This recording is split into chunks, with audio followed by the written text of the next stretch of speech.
You think you're missing them, but if you're honest, you don't even recognize yourself anymore. And that's what hurts the most.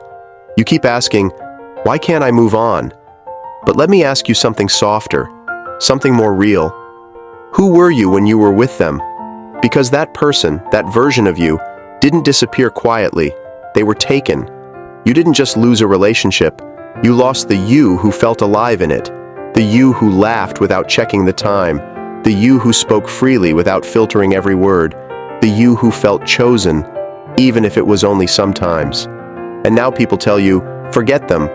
Focus on yourself. Be strong. But no one tells you how to grieve a version of yourself that no longer exists.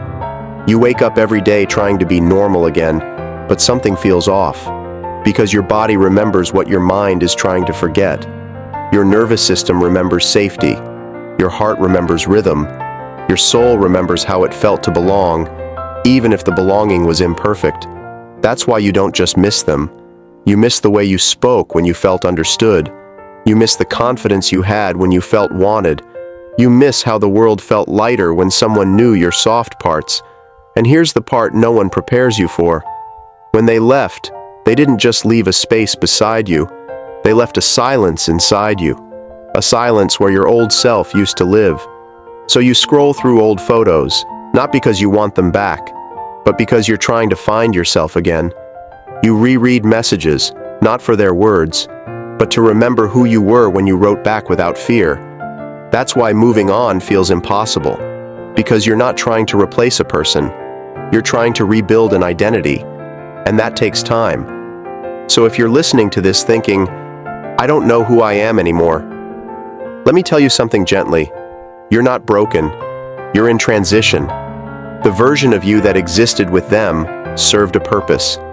They showed you how deeply you can love, how honestly you can attach, how open your heart can be.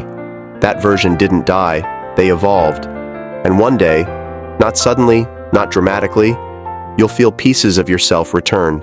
Not the same pieces, stronger ones, quieter ones, more grounded ones. You won't become colder, you'll become clearer. And when that happens, you won't ask, why can't I move on? You'll realize you weren't stuck. You were becoming someone new. And if nights are still the hardest, if your mind goes back to them the moment the world goes quiet, the next video will explain why that happens and how to finally find peace in the silence. Stay with me. You're not alone in this.